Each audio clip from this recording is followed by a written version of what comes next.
Très bien, donc bonsoir à tous. On va donc corriger les exos qu'on avait laissés hier. Donc les exercices, donc le thème porte sur les problèmes de degré 1. Alors je vais commencer par, a priori, quand Boya n'est pas là.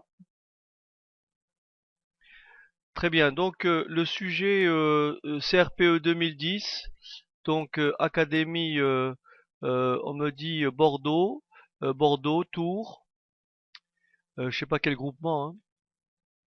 Alors, l'exercice numéro 1, il dit ceci. Le 1er juillet 2009, la TVA dans la restauration est passée de 19,6% à 5,5% en France métropolitaine. Au 30 juin 2009, un restaurateur d'une ville française proposait un menu dégustation à ses clients pour un prix de 35 euros. Donc le prix au 30 juin 2009 était de 35 euros. Autrement dit, au 30 juin 2009, avant, avant la diminution, avant la diminution de la TVA, avant le passage de 19,6 à 5,5. Alors on vous dit, première question, au 1er juillet 2009, ce même restaurateur indique que s'il passe le prix de son menu dégustation de 35 à 33 euros en raison de la baisse de la TVA, donc il décide de le passer de 35 à 33, on me demande de calculer le pourcentage de baisse. Autrement dit, de quel pourcentage a-t-il baissé son prix? De quel pourcentage a-t-il baissé son prix? On arrondira le résultat à 0,01%. Deuxième question. Si le restaurateur avait répercuté intégralement la baisse de la TVA sur le prix du menu dégustation à 35 euros, quel aurait été le prix du menu, de ce menu, au 1er juillet 2009? On arrondira le résultat au centième. Donc là, vous avez le sujet à l'écran. Ok, pas de problème. Alors, on va donc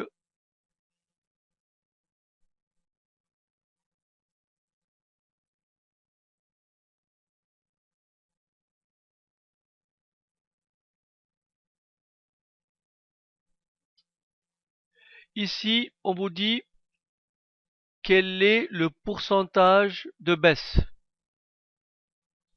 Quel est le pourcentage de baisse?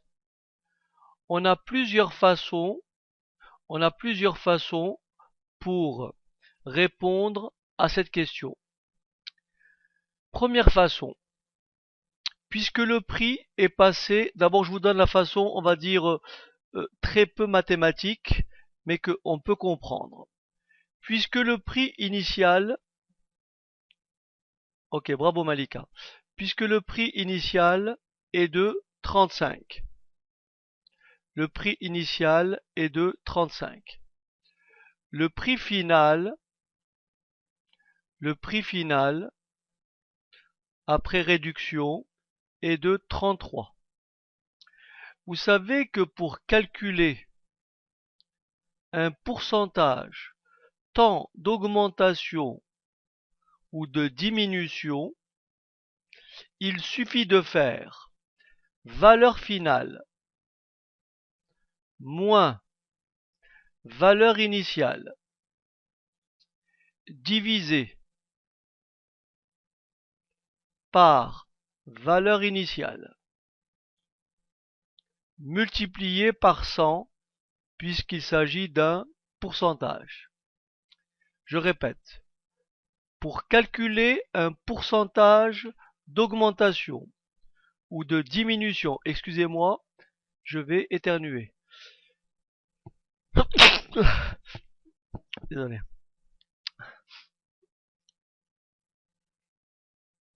Désolé.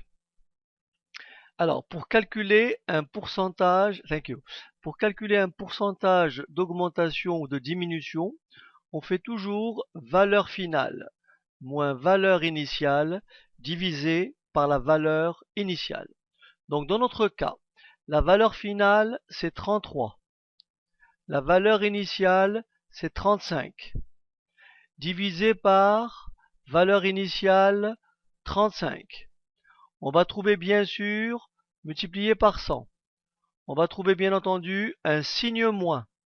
On va trouver moins 2 sur 35 multiplié par 100. D'accord? Et le signe moins montre que c'est un pourcentage de diminution. Et le calcul fait, je crois que on me demande un résultat à 10 moins 2 près. Et si on fait 2 divisé par 35, je crois que ça fait, multiplié par 100, ça fait 5,71%. J'enlève le moins puisque je sais que c'est un pourcentage de diminution. Donc la réponse est tout simplement 5,71%. Le prix du repas, le prix a baissé de 5,71%. Camboya, lorsqu'on vous dit qu'un tarif diminue de 2%, on sait très bien que c'est moins 2%. Est-ce que ça va? Par conséquent, j'ai trouvé le moins 5,71% et le moins signifie que c'est une diminution. Si à l'inverse, j'avais eu un prix initial égal à 33 et un prix final égal à 35, cette fois-ci j'aurais fait 35 moins 33 divisé par 30 par prix divisé par 33 multiplié par 100. Là, bien entendu, j'aurais trouvé un pourcentage d'augmentation. Est-ce que c'est bon?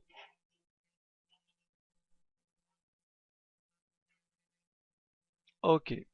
Alors maintenant, je vais vous donner une deuxième démarche.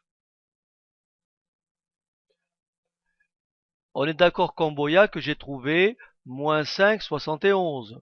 Moins 5,71, il suffit de faire une petite phrase et dire que ceci correspond à un pourcentage de diminution. Le signe moins signifie que le prix a diminué de 5,71%. Il n'y a pas de problème. Ok? En revanche, on aurait pu présenter le sujet de façon un peu plus mathématique en écrivant ceci. On aurait pu dire soit t sur 100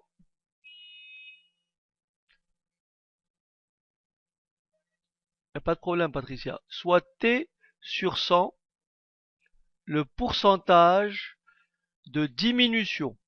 Vous m'entendez? Soit t sur 100 le pourcentage de diminution.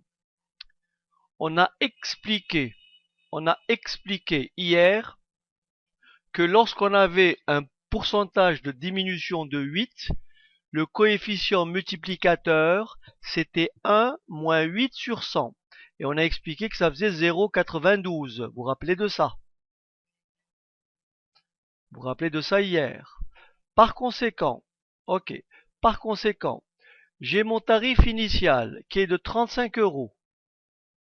Il subit une diminution de t sur 100. Ça veut dire 1 moins t sur 100.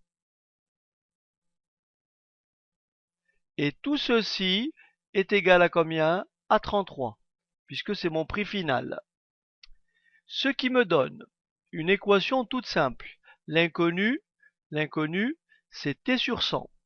Alors, si je ne veux pas manipuler t sur 100, alors ici je veux chercher ça, donc 1 moins t sur 100. Voilà ce que je dis.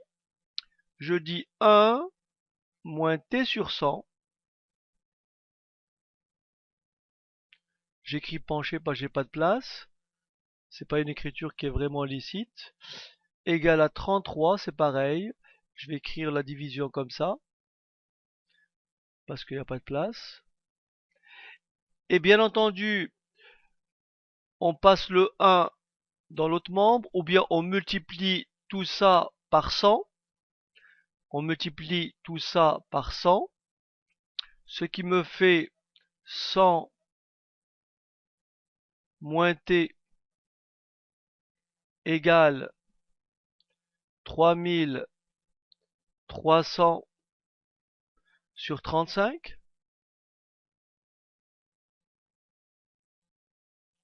Ce qui veut dire tout simplement, j'ai pas fait de bêtises, 100 sur 100 moins t sur 100. Donc là, je peux tout de suite dire que il y a une petite, j'ai tout multiplié par 100, et là je dis 33 sur 35, 33 sur 35, n'est-ce pas? Et en multipliant à gauche et à droite par 100, j'obtiens bien 100 moins t égale 3300 sur 35. Bien sûr, il y a une autre façon de faire. Voilà, j'ai réduit le membre de gauche au même dénominateur, mais il y a une autre façon de faire, hein. Je vais vous en donner une tout à l'heure. Est-ce que vous êtes d'accord avec moi que si je passe le moins t de ce côté, ça fait ici t, et de l'autre côté, ça fait 100?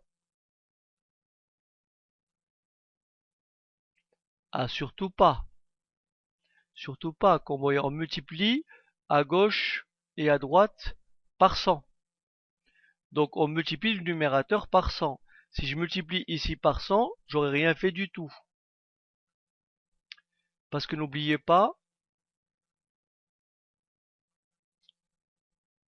alors, on a dit tout à l'heure, on a dit 33, 33, 33, 35, que multiplie 1 moins t sur 100 égale à 33. Ce qui me donne 1 moins t sur 100 égale à 33 sur 35. Ce qui me donne 100 moins t sur 100 égale à 33 sur 35. Est-ce que jusque-là ça va? J'ai réduit au même dénominateur. Maintenant, je multiplie de chaque côté, je multiplie de chaque côté par 100. Je multiplie de chaque côté par 100. C'est une égalité. Donc, je simplifie par 100.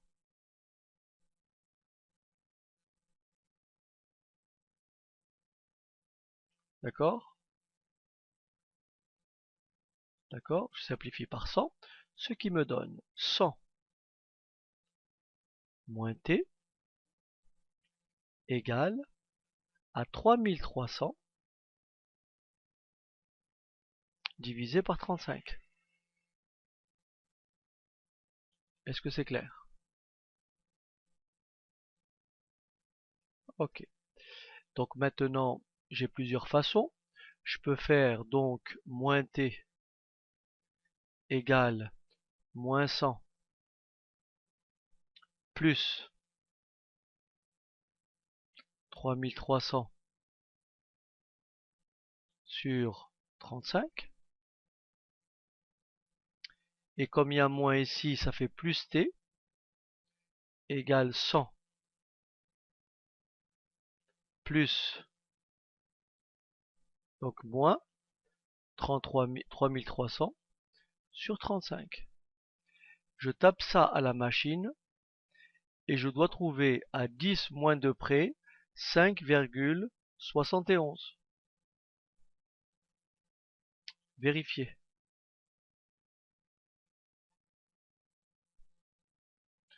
Bien entendu, la démarche précédente était un peu plus rapide, comme vous l'avez constaté.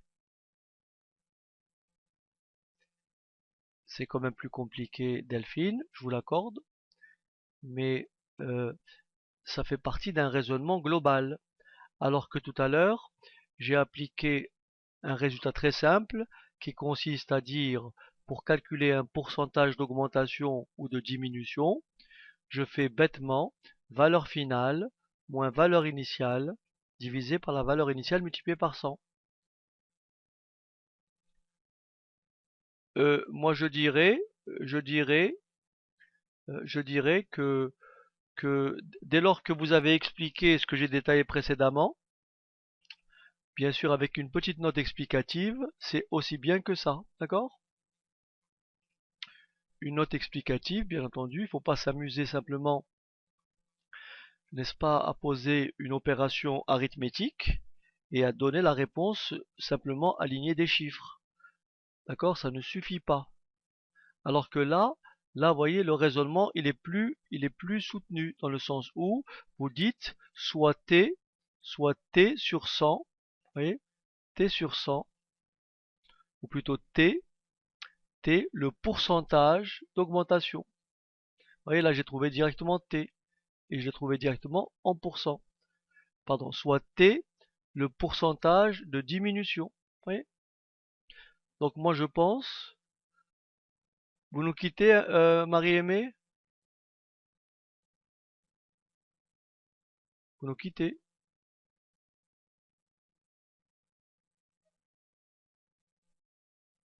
Ah, j'ai pas compris. Je vois des bonnes soirées. Est-ce que c'est bonne soirée parce qu'on arrive ou c'est bonne soirée parce qu'on... Ok. Donc, deuxième question. Si le restaurateur avait répercuté intégralement la baisse de la TVA sur le prix du menu dégustation à 35 euros, d'accord? Quel aurait été le prix de ce menu au 1er juillet 2009? On arrondira le résultat au centième. Donc le prix affiché est de 35 euros. Il veut répercuter la TVA, le prix de la TVA. Comment fait-on? Excellent. On peut faire comme ça. Comme dit Fanny. Très bien. Comme dit Fanny, on va d'abord retrouver le prix. Ça, c'était le prix TTC, n'est-ce pas? Ça, c'était le prix TTC. Rappelez-vous comment on a trouvé le prix TTC. C'est le prix hors taxe multiplié par l'augmentation, c'est-à-dire 1,196 égale à TTC, n'est-ce pas? Ce qui veut dire que le hors taxe est égal à TTC divisé par 1,196. Donc le menu avant TVA, le menu hors taxe, ou le prix du repas hors taxe, c'est 35 divisé par 1,196. Et comme la TVA est passée à 5,5, il suffit de multiplier pour trouver le prix TTC, mais en appliquant le nouveau taux de TVA. On fait 35. J'explique en voyage juste après. 1,196 que multiplie, bien sûr, 1,055. Et là, vous trouvez le nouveau prix qui est égal à combien? On me demande de le donner au centième près. Est-ce que quelqu'un a fait le calcul avant que j'explique à Comboya le 1,96, le 1,196? Quelle valeur ça fait? Donc 35 divisé par 1,196 multiplié par 1,055. Ça fait 30, merci Marie-Aimée, donc 30,87. Est-ce que c'est clair? Le prix est donc de 30,87. Alors, Camboya, voilà ce qu'on a dit hier. Lorsqu'on prend une quantité, lorsqu'on prend un prix P, si ce prix P, on lui applique une augmentation de 19,6, ça veut dire que le prix serait égal au prix initial que multiplie 0,196 fois P. Ça, c'est l'augmentation. Si on préfère, c'est la TVA. Est-ce que c'est bon? Je mets P en facteur. Je mets P en facteur. Et on a dit que lorsqu'on augmente une quantité de 19,6%, le coefficient multiplicateur, c'est 1,196. Si on met P en facteur, ça fait P facteur de 1 plus 0,196. Et donc, ça fait tout simplement P que multiplie 1,196. Donc, pour passer d'un tarif hors taxe à un tarif TTC, il suffit de multiplier par 1,196. Est-ce que c'est bon, Comboya? Vous rappellerez que lorsqu'on augmente une quantité de 8%, le coefficient multiplicateur, c'est 1,08. Lorsqu'on diminue une quantité de 10%, lorsqu'on diminue une quantité de 10%, le coefficient multiplicateur, c'est 0,90. Voilà, donc ceci complète le corrigé du Bordeaux 2010. Donc je lis l'exercice 4. On vous dit une citerne de gaz est vide aux 2/3. On ajoute 2500 litres pour la remplir, aux 3/4. Quelle est la capacité de cette cuve? Quelle est la capacité de cette cuve? Très simplement, comme je vous l'ai dit hier, lorsque vous avez un problème du premier degré, il faut impérativement s'habituer à poser le problème. Plus vous arriverez à poser le problème, et plus la réponse sera facile à mener. Ici, on me demande de calculer ou de déterminer la capacité de ma cuve, de la cuve. Donc je vais dire tout simplement, soit x,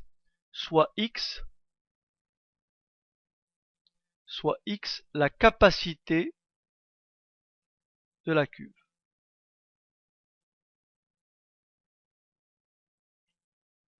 Soit x la capacité de la cuve. Alors, donc on a dit, on va poser soit x la capacité de la citerne. Soit x la capacité de la citerne. Alors, on vous dit que la citerne, n'est-ce pas? La citerne, elle est vide aux 2/3. Elle est vide aux 2/3. Elle est vide aux 2/3. C'est qu'elle est pleine au 1/3. Donc, il y a 1/3 de x. Est-ce que ça va, Comboya?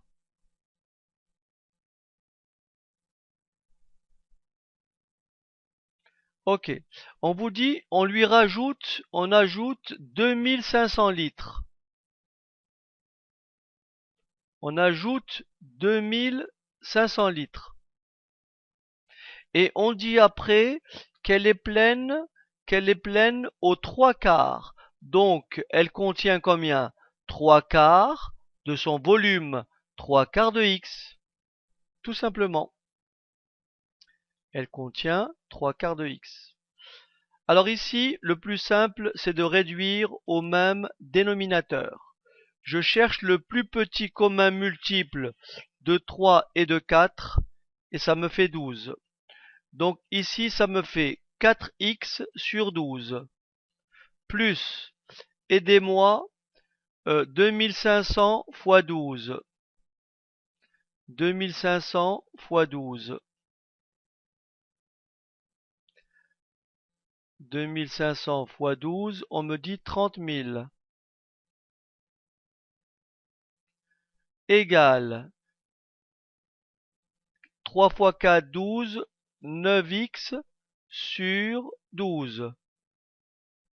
Je simplifie par 12. Ça me fait 30 000 égale à 9x moins 4x. Je passe le 4x dans l'autre membre. Ça me fait donc 5x égale 30 000. Et ça me fait x égale 6 000. Donc la capacité de la cuve est de 6 000 litres. Voilà qui complète le corrigé de l'exercice numéro 4. Pas enregistré. Exercice numéro 5. Une enveloppe contient 60 billets de banque de 20 et 50 euros pour une valeur totale de 1500 euros. Combien y a-t-il de billets de chaque sorte? Pour cet exercice-là, on peut le traiter de deux façons. Soit la méthode algébrique, soit en utilisant la méthode arithmétique. La méthode algébrique, comme je vous l'ai dit, est la méthode la plus simple à mettre en place. On va commencer par la méthode algébrique et ensuite je vous expliquerai comment le faire par la méthode arithmétique. D'abord, méthode algébrique. Alors on va dire soit x le nombre, soit x le nombre de billets de 20 euros, et soit y le nombre de billets de 50 euros. Je sais que j'ai au total 60 billets. Ce qui veut dire, très bien Thierry, ce qui veut dire que x plus y est égal à combien? À 60. Ça, c'est ma première équation. Pour déterminer ma deuxième équation, je vais utiliser la deuxième indication. On me dit que la somme totale est de 1500 euros. Ce qui donne 20 fois x plus 50 fois y est tout simplement égal à 1500. Alors, si vous n'avez pas compris, vous me le dites. Ici, on va d'abord réduire un peu ce système, c'est mieux. Je vais le réduire ainsi. La première équation, je vais la garder telle que. Et la seconde équation, je vais diviser par 10 pour la simplifier.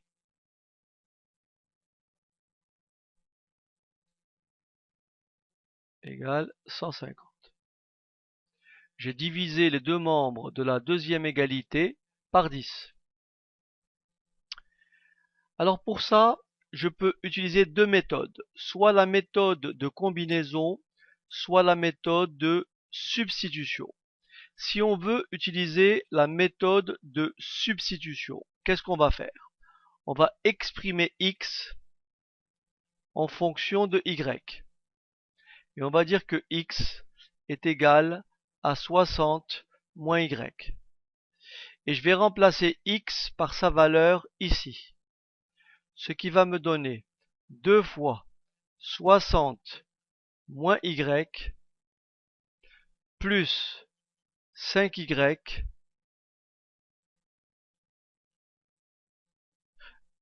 On peut faire comme on veut combrer. Je vous donne toutes les possibilités, on est d'accord? Il y a plusieurs façons, d'accord? Égale 150. Ici, on va développer. Je réécris pas la première ligne, mais je vais développer la seconde. Ça fait 120 moins 2y plus 5y égale 150.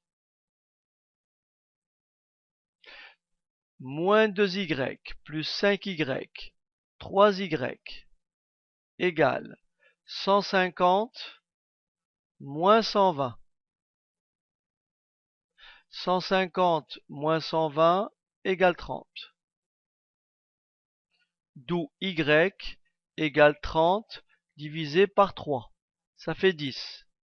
Donc, il y a 10 billets de 50 € et bien sûr 50 billets de 20 €.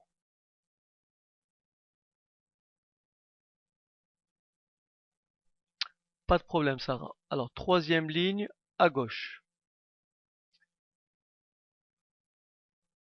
Alors, troisième ligne. Ah, ok. Sarah, ici, est-ce que vous avez compris cette égalité-là? Ok. Là, j'ai développé, Sarah. Regardez, 2 fois 60 et 2 fois y. Donc 2 fois 60, ça fait 120. J'ai distribué.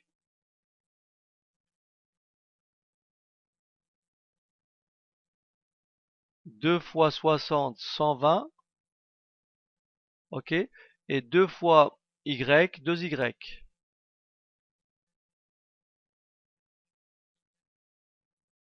Ok.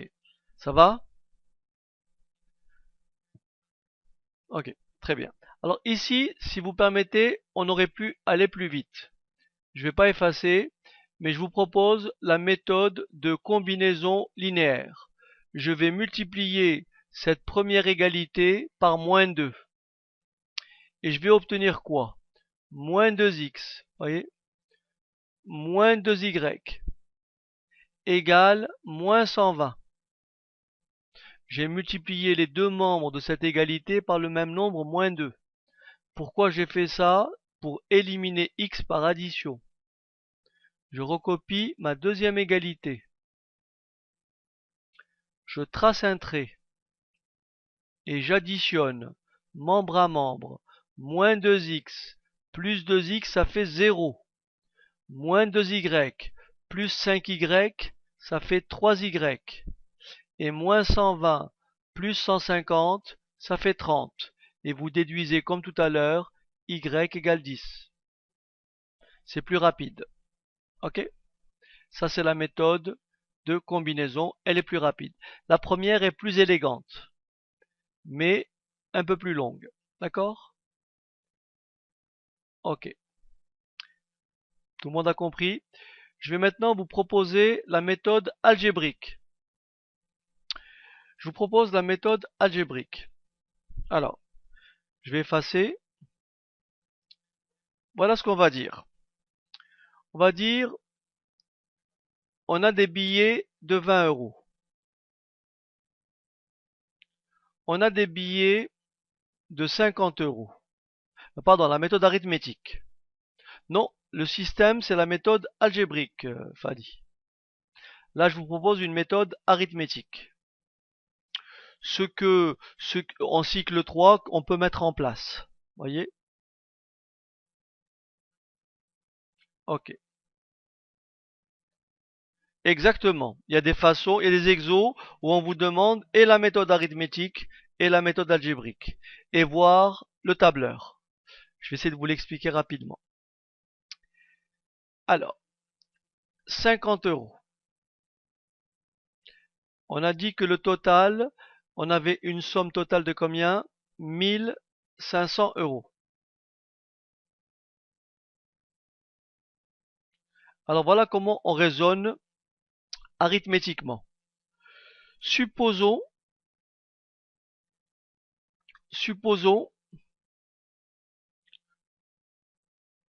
tous les billets, supposons tous les billets d'un montant de combien? 50 euros. Autrement dit, on suppose qu'il n'y a pas de billets de 20 euros. Est-ce que vous me suivez? On va les supposer tous de 50 euros. Dans ce cas, de quelle somme on dispose? N'oublions pas qu'on a au total 60 billets. Donc si tous les billets avaient été de 50 euros, si tous les billets avaient été de 50 euros, on aurait, non, s'ils avaient été tous de 50 euros, non, on a au total 60 billets, on est d'accord. On a au total 60 billets. Donc je répète, on dispose de 60 billets, parmi lesquels il y a des billets de 20 euros et des billets de 50 euros. Je suppose que tous les billets fassent 50 euros. Donc si tous les billets avaient été de 50 euros, j'aurais disposé de quelle somme? J'aurais disposé de 50 que multiplie combien? 60. J'aurais disposé de 3000 euros. Est-ce que c'est bon? J'aurais disposé de 3000 euros. Ok. Donc, en ayant des billets de 50 euros, ça me fait un plus de combien? De 3000 moins combien? Moins 1500. Donc ça me fait tout simplement 1500. Mais quand j'ai supposé avoir que des billets de 50 euros, en réalité, si j'ai des billets ici de 20 euros, vous voyez, 20, et là, 50, 50, 50. Là, à la place de 20, j'avais mis combien? 50. À la place de 20, j'ai mis 50. À la place de 20, j'ai mis 50. Quelle est la différence entre 20 et 50? La différence est de combien? 30 euros. Est-ce que vous me suivez? La différence est de 30 euros. Par conséquent, le nombre de billets de 20 euros est tout simplement égal au surplus à 1500 divisé par cette différence. Et ça me fait combien? 1500 divisé par 30, ça me fait 50 billets de combien? 50 billets de 20 euros. Et forcément, je déduis qu'il me reste 10 billets de 60 euros. Voilà pour la méthode arithmétique.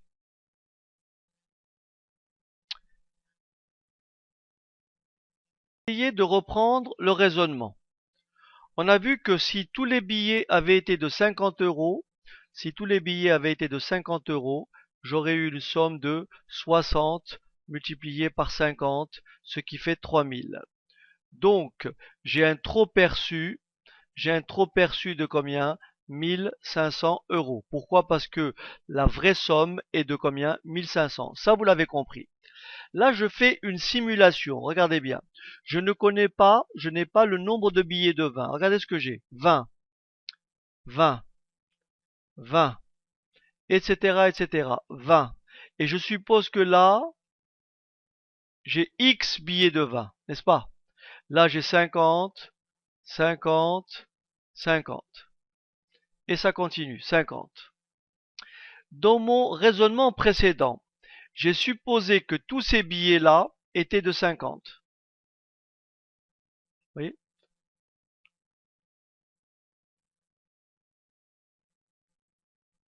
Ils font tous 50. Est-ce que c'est clair?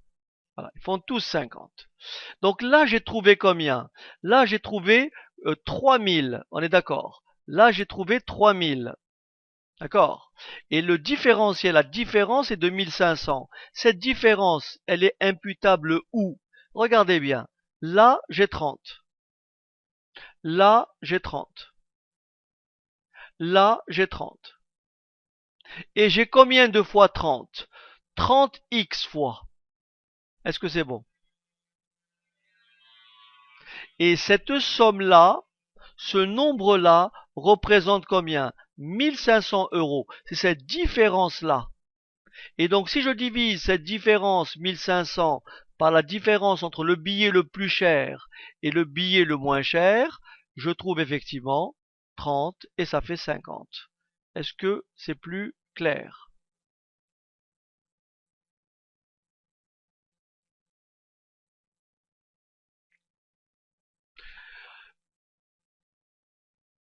Ah oui, bien sûr. L'autre, elle est plus mécanique.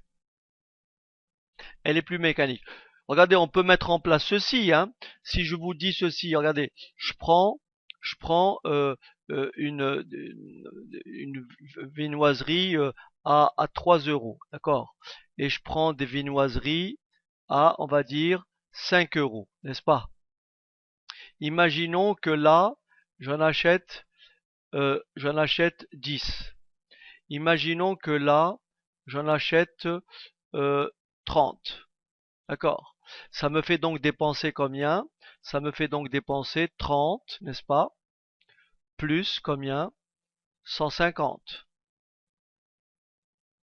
Ça me fait dépenser 180 euros. D'accord? Donc maintenant, je prends le problème à l'envers. Je dis, je dis, je, j'ai un enfant va acheter des croissants ou des croissants à 3 euros. D'accord? Il va acheter des croissants à 3 euros et, euh, et des gâteaux à la crème à 5 euros. D'accord? Et il a dépensé 180 euros. On oublie ça, hein? On oublie ça. C'était juste pour poser le problème. Et il a dépensé 180 euros. Vous m'entendez? Il a dépensé 180 euros. Combien a-t-il acheté? Combien a-t-il acheté de croissants? Et combien a-t-il acheté de pâtisserie? Bien sûr, je vais supposer que en tout, il a acheté 40 pièces. Vous me suivez ou pas? Je suppose qu'il a en tout acheté 40 pièces. Donc j'efface tout ça, voyez, et je dis un enfant s'est rendu à la boulangerie pour acheter 40 pièces de viennoiserie à 3 euros pour les croissants, à 5 euros pour les pâtisseries, et il a dépensé 180 euros. Question, combien a-t-il acheté de croissants et combien a-t-il acheté de viennoiseries? On va faire la même chose. Supposons qu'il ait acheté que des pâtisseries. Il aurait dépensé combien? Il aurait dépensé 40, n'est-ce pas? Que multiplie 5. Il aurait dépensé combien? 200 euros. Est-ce que vous me suivez? Il aurait dépensé 200 euros. Donc il y a un trop perçu de combien? De 20 euros. Vous êtes d'accord? De 20 euros.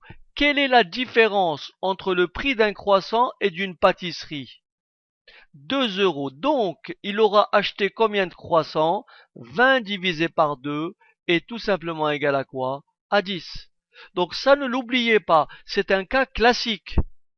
C'est une fiche qu'il ne faut pas oublier. Ça se traite toujours de la même façon. C'est relativement simple.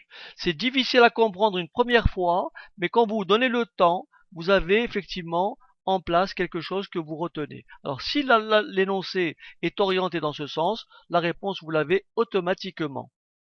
Voilà. Là, je ne peux pas le faire. Il existerait aussi éventuellement une méthode qui consiste à utiliser effectivement un tableur. Alors un tableur, c'est un peu plus délicat, mais on pourrait imaginer la chose comme ça. Vous voyez, on pourrait imaginer la chose comme ça. Donc ici, vous avez vos cellules. Quand vous avez vos cellules là, donc là, j'imagine c'est quoi? Je me rappelle plus. C'est les lettres ou là c'est 1, c'est ça? C'est 1, 2, et puis là c'est les lettres A, etc. Bon, en réalité, ok. En réalité ici, vous entrez le nombre de billets de 20 euros, de 50 euros. Nombre de billets de 50 euros. Donc c'est une légende là. Et là, vous entrez les billets de 20 euros. D'accord? Vous pouvez essayer ça chez vous. Donc là, vous allez partir de 60. Pardon. Vous allez partir de 0. S'il y a 0 billet de 50 €, ici vous allez entrer une formule et vous allez taper bien sûr 60 moins cette cellule-là. Est-ce que c'est bon? 60 moins la valeur qui se trouve dans cette cellule. Écoutez, je vais vous faire une vidéo, ce sera mieux. Je vais vous faire une vidéo. Exercice suivant, exercice numéro 6. Kevin a 6 ans de plus que sa sœur, Sarah. Dans 5 ans, ils auront à eux deux 42 ans. Quels sont les âges de Kevin et Sarah? Ok, donc je vous laisse le lire. Je reprends. J'ai oublié d'enregistrer. Alors, désolé, je reprends. Donc on va dire soit X l'âge de Kevin et Y l'âge de Sarah. On vous dit dans la première indication, Kevin a 6 ans. Kevin a 6 ans de plus que sa sœur Sarah. Ça veut dire que l'âge de Kevin, X, est égal à l'âge de Sarah, Y, plus 6. Ça, c'est la première indication. Deuxième indication. Dans 5 ans, ils auront à eux deux 42 ans. Vous avez compris que dans 5 ans, Kevin et Sarah auront vieilli tous les deux. Autrement dit, Kevin aura quel âge? Il aura X plus 5. Et Sarah, elle aura quel âge? Sarah, elle aura quel âge?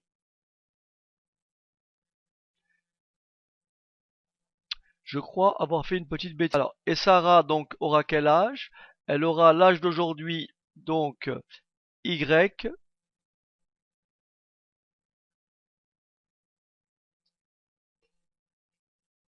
Y plus 6 aussi. Sarah aura aussi Y plus 5. Et cette somme-là est égale à combien?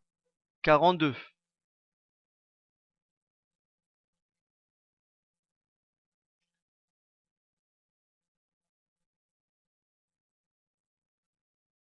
Est-ce que ça vous va?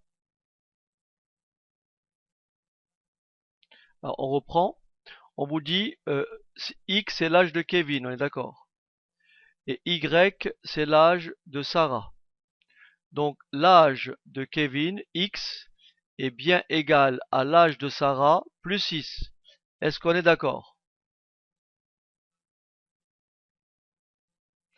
Vous m'arrêtez et vous me dites à quel moment vous n'êtes pas d'accord. Donc aujourd'hui, Kevin, il a X années. Aujourd'hui, Kevin, il a X années. Et Sarah, elle a Y années. Dans 5 ans, quel sera l'âge de Kevin? X plus 5. L'âge de Sarah? Y plus 5. Oui ou non? Dans 5 ans. La somme, le total, la somme, ça plus ça, est forcément égal à 42. Est-ce que vous êtes d'accord?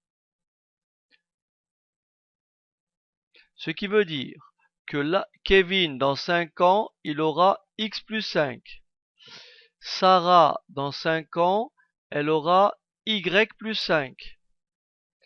Et à eux deux, ils ont 42 ans. C'est faux, Camboya, bien sûr. C'est malheureusement faux. Est-ce que vous avez compris mon raisonnement? J'ai tout simplement traduit, puisque X est l'âge de Kevin et Y est l'âge de Sarah, dans 5 ans, Kevin aura X plus 5 et Sarah aura Y plus 5, égale 42. Ce qui me donne tout simplement un système écrit comme ça, X égale Y plus 6,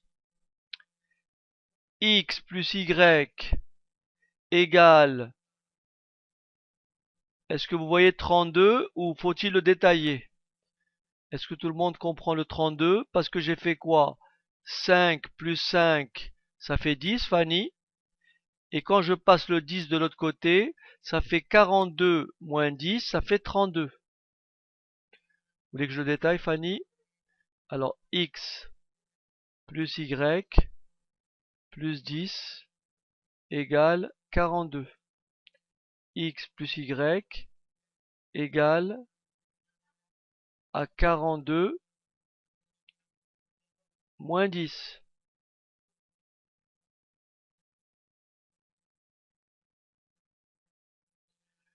Alors on va soulager Fanny. Allez, on va soulager Fanny parce qu'il faut vraiment qu'elle me suive. Fanny, après vous essayerez de voir ce que vous avez fait vous. Essayez de suivre ma trame, d'accord? Et après vous allez essayer de rapprocher par rapport à ce que vous avez fait pour voir dans quelle mesure vous avez bon. Ok? Donc essayez de vous concentrer sur ce que je dis. Alors, première chose, je suppose que Kevin a pour âge X. Fanny a pour âge Y. Fanny, désolé. Sarah a pour âge Y. D'ailleurs, je me demandais, c'est marrant, elle s'appelle Fanny, il y a une Fanny sur le... Ah, du coup, je m'étais un peu... Bon, ok. Alors, on vous dit, euh, Kevin, Kevin, pourquoi pas? Kevin a 6 ans de plus que Fanny. Ça veut dire que l'âge de Kevin, X, est égal à l'âge de Fanny plus 5, plus 6. Est-ce que ça, c'est bon? Bien sûr, vous, peut-être Fanny, avez-vous écrit la différence de leur âge est égale à 6 ans. C'est la même chose. C'est pareil. Dire que x est égal à y plus 6 ou x moins y égale 6, c'est la même chose. Est-ce que vous m'avez compris? Ça veut dire qu'ils ont une différence d'âge de 6 ans. C'est la même chose. Est-ce que je suis clair?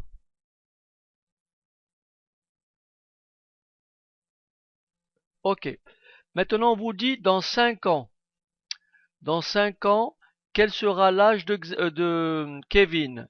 Dans 5 ans, Kevin aura X plus 5 années. Dans 5 ans, Sarah aura Y plus 5 années. Et on vous dit à eux deux, ils auront 42 ans.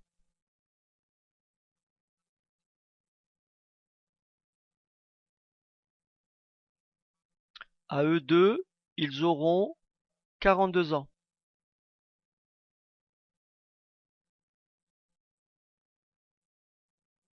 Ok. Maintenant, j'enlève mes parenthèses. Est-ce qu'on est d'accord que nous avons X plus Y plus 10 égale 42? Ça fait X plus Y égale 32. Et bien sûr ici, je reprends celle-là. X moins Y égale 6. J'additionne. Y moins Y, ça fait 0. Ça fait 2X égale 2X égale, je dis quoi? 2X égale 38.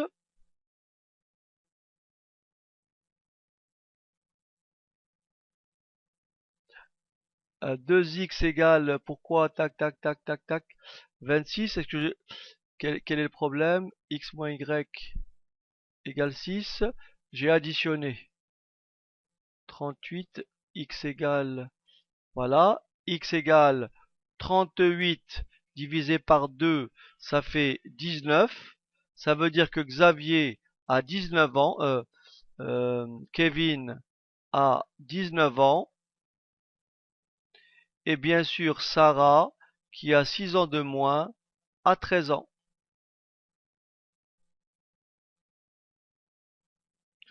Est-ce que ça vous va? C'est bon? Ça va? Il n'y a pas de problème. Mais sinon, vous avez la bonne réponse. Malika l'a fait comme ça et c'est très bien. Elle dit soit X, l'âge de, soit X, l'âge de Sarah. Donc, X plus 6, c'est simplement l'âge de qui? De Kevin. Voilà, elle a raisonné comme ça. Et il n'y a pas de problème. D'accord? Et elle a dit, dans 5 ans, c'est forcément x plus 5 pour Sarah, n'est-ce pas? Plus pour Kevin, c'est x plus 6 plus 5, c'est très bien. Et tout ça égale 42, il n'y a aucun problème. C'est parfait. Donc ça fait bien sûr 2x, x plus x, 5 plus 5, 10, 10 plus 6, ça fait 16, égale tout simplement 42. Impeccable. Et donc 2x égale 42 moins 16, ça fait 26. Et donc x, l'âge de Sarah, est égal à 13. Et j'en déduis l'âge de Kevin égal à 19. Impeccable. Aucun problème.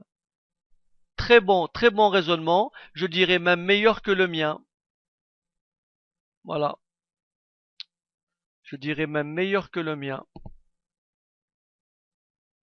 Et donc je répète, j'ai pas enregistré. Donc 3 ouvriers ont fabriqué un certain nombre de pièces.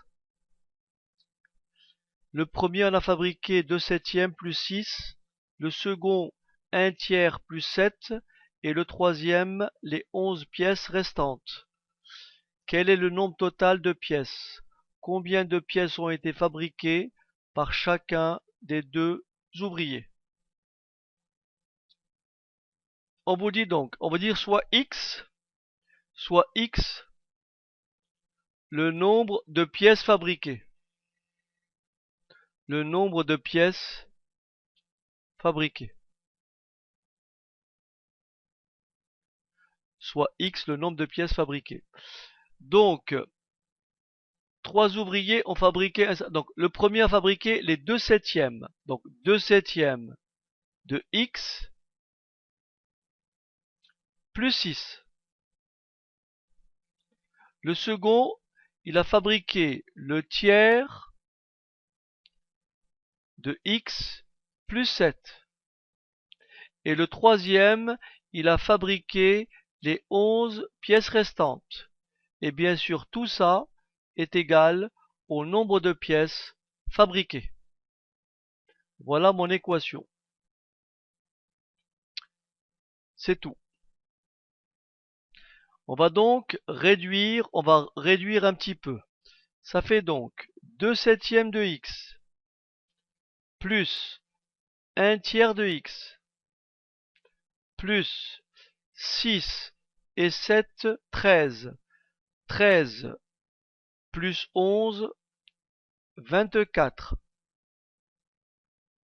égale x.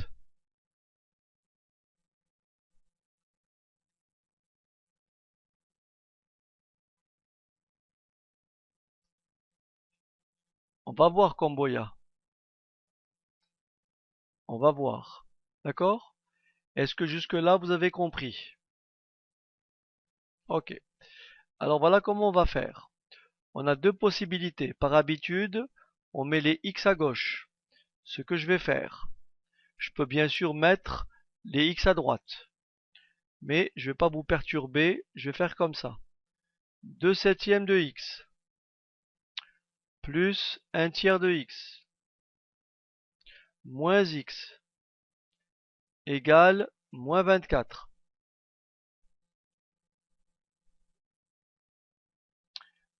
Le PPCM de 3 et 7, c'est 21. Ce qui me donne 4 21e. 4 sur 21 x. Je ne suis pas trompé. 3, non, 6. Ok, merci. 6 sur 21 x plus 7 sur 21 x moins 21 sur 21 x égale à moins 24. Égale à moins 24. 6 plus 7, 13. 13 moins 21, 13 moins 21, ça me fait moins 8. Moins 8 égale moins 24. Moins par moins, ça fait plus. 8 sur 21 x égale plus 24. On divise 24 par 8 21e. On multiplie par l'inverse.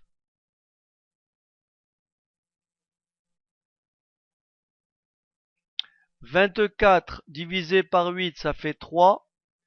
Et 3 fois 21, 63. Donc le nombre de pièces fabriquées est tout simplement de 63. Alors comme le premier ouvrier a fabriqué les 2/7, donc le premier ouvrier a fabriqué 2/7 de 63, ça veut dire 18. Le deuxième ouvrier a fabriqué,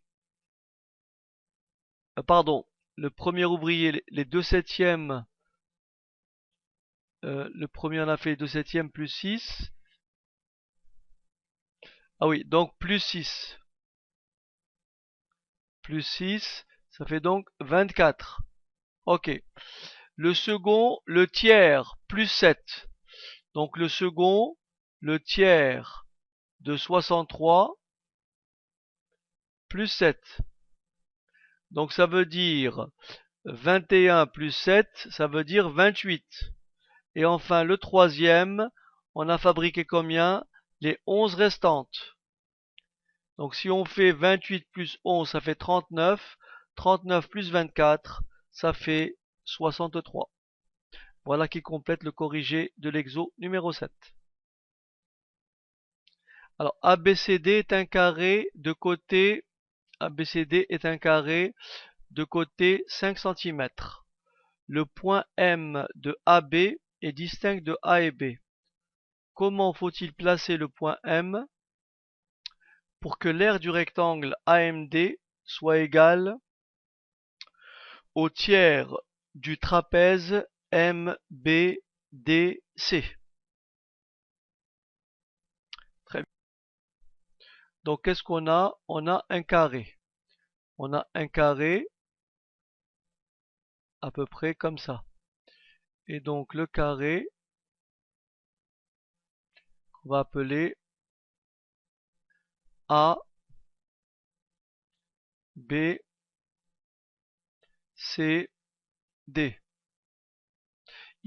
C'est un carré de côté 5 cm.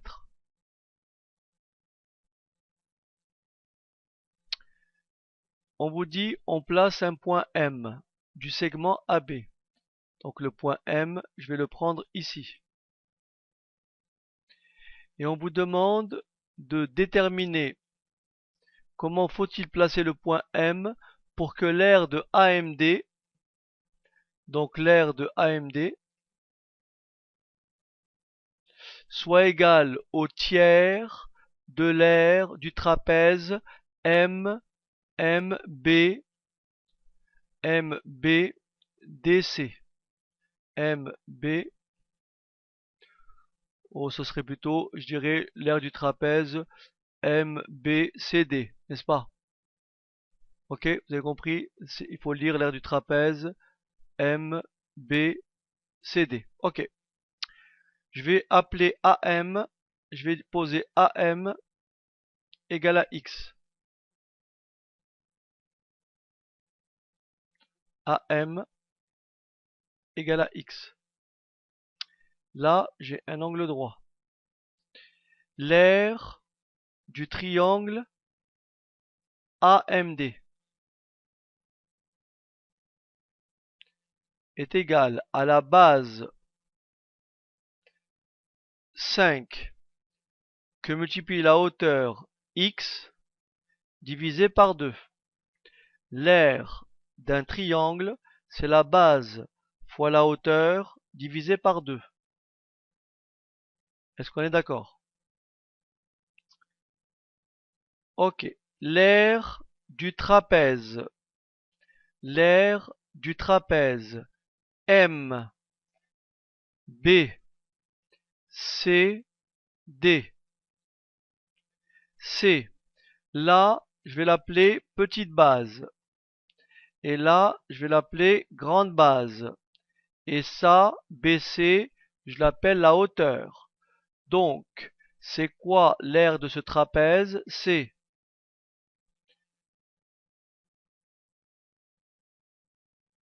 petite base,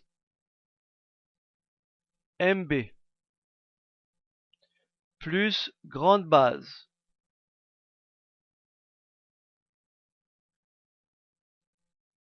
La demi-somme des bases, donc je vais diviser par 2. Et le tout multiplié par la hauteur. Et je vais donc remplacer MB, puisque AM c'est X. AM c'est X. Est-ce que vous êtes d'accord avec moi que MB c'est 5 moins X?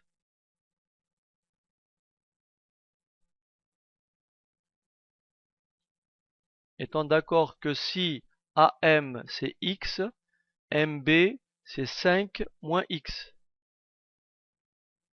Donc je remplace. Ça fait donc 5 moins X plus DC. DC, comme c'est un carré, c'est 5. Que multiplie BC? Comme c'est un carré, c'est fois 5. Et le tout divisé par 2. Ça, c'est l'aire de mon trapèze. Ce qui donne 10, 5 fois 10 moins X. Le tout divisé par 2.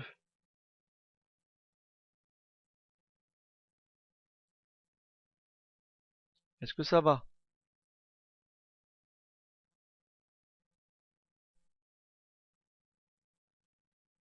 Ok. On vous dit, il faut trouver la position de M, donc trouver X, n'est-ce pas? Pour que l'aire du triangle, donc pour que 5x sur 2 soit égal à 1/3 de l'aire du trapèze.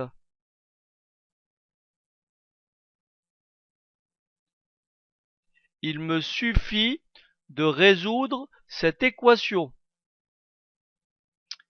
Donc là, très simplement, je simplifie par 2, puisque là j'ai une multiplication. Je divise par 2.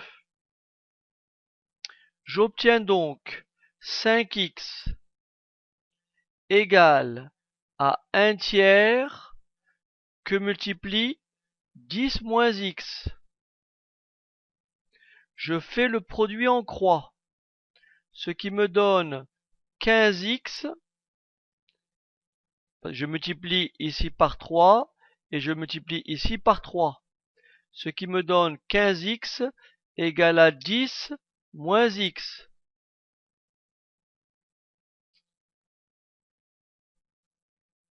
Ah merci. Merci Camboya. Fois 5. Merci. Fois 5. Merci. Je suis un peu fatigué, c'est pour ça. Alors, aujourd'hui, ça a été la journée marathon. Alors, on va simplifier par 5 et on va simplifier par 5. Ça me fait 3x égale à 10 moins x. Ça me fait 4x. Pourquoi 4x? Vous passez le moins x de l'autre côté. Ça fait 3x plus x égale 10. Donc 4x égale 10. Ça fait x égale à 10 sur 4, c'est-à-dire à 5 demi, ou bien tout simplement 2,5. Voilà, chers amis, qui complète le corrigé de l'exercice numéro 10.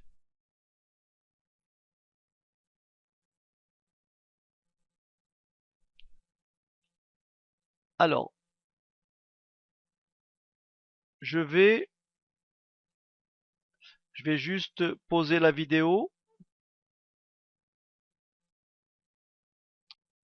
Très bien. Exercice suivant.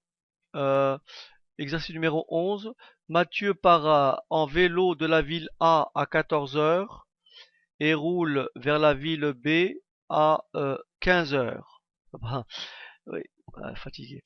Mathieu part en vélo de la ville A à 14 heures et roule vers la ville B à 15 km/h. D'accord?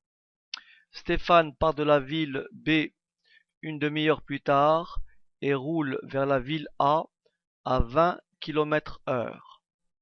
Sachant que les villes A et B sont distantes de 60 km, à quelle heure se croisent-ils? Ok, donc ici, c'est un exercice vraiment classique qu'il faut aborder ainsi. Donc là, vous avez les deux villes A et B. Donc là, vous avez la ville A et là, vous avez la ville B. Ici, donc, il est 14 heures. La distance AB est de 60 km. AB égale 60 km. Le Mathieu va démarrer à 14 heures, alors que Stéphane, qui vient de la ville B, démarre une demi-heure plus tard. C'est-à-dire à 14h30, à 14h30,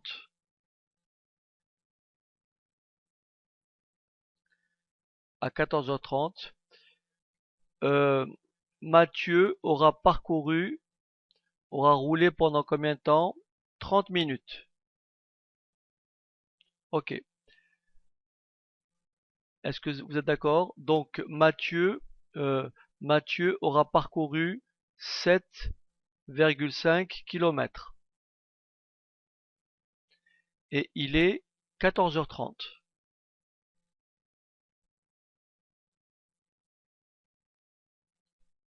Est-ce que vous me suivez? Il est 14h30. Donc, à 14h30, la distance qui sépare Mathieu de Stéphane est de combien? Faut se réveiller, Doudou.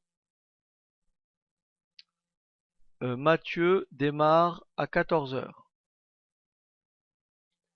Stéphane démarre 30 minutes plus tard.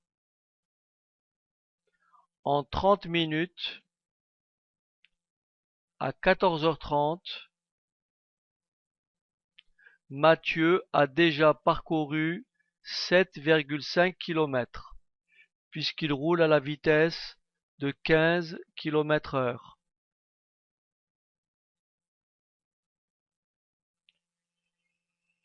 15 multiplié par 0,5.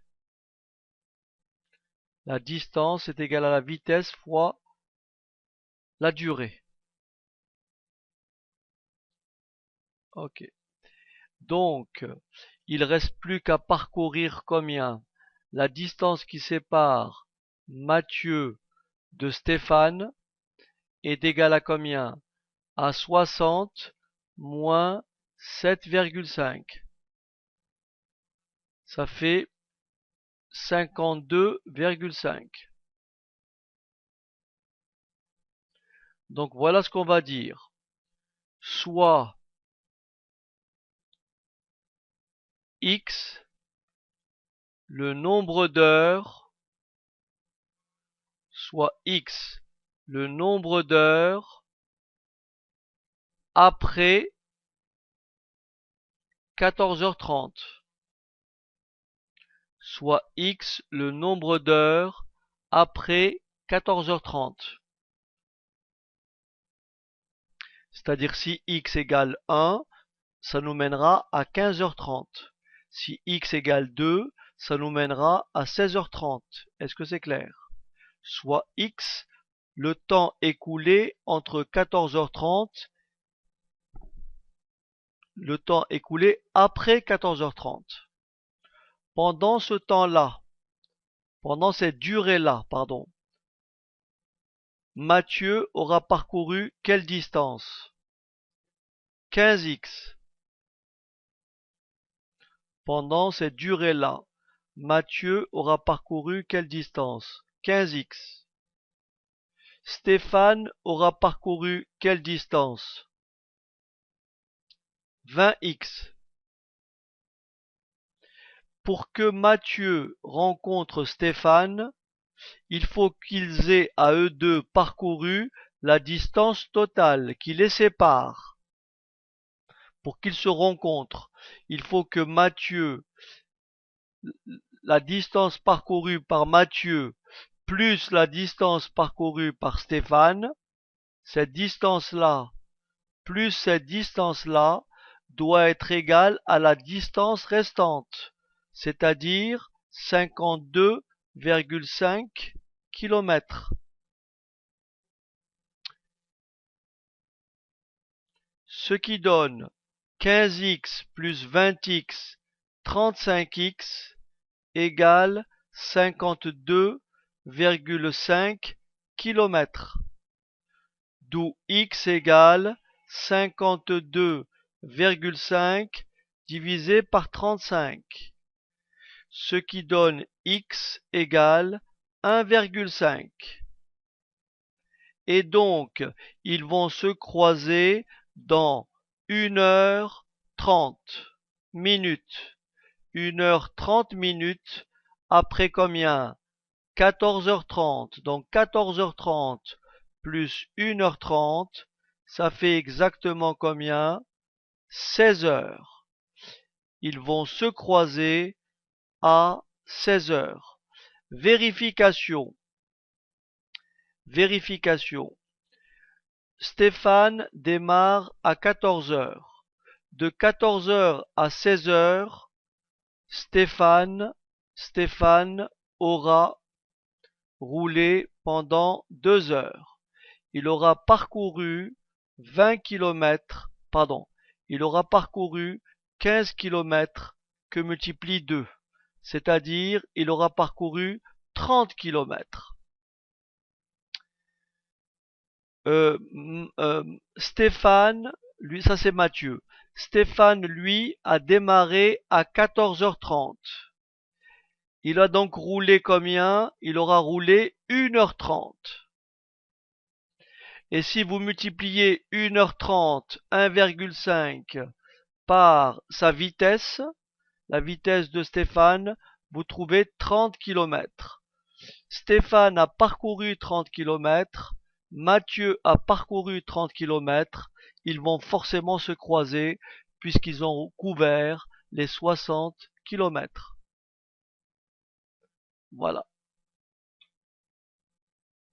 C'est très bien, Malika. Donc ceci complète le corrigé du dernier exercice.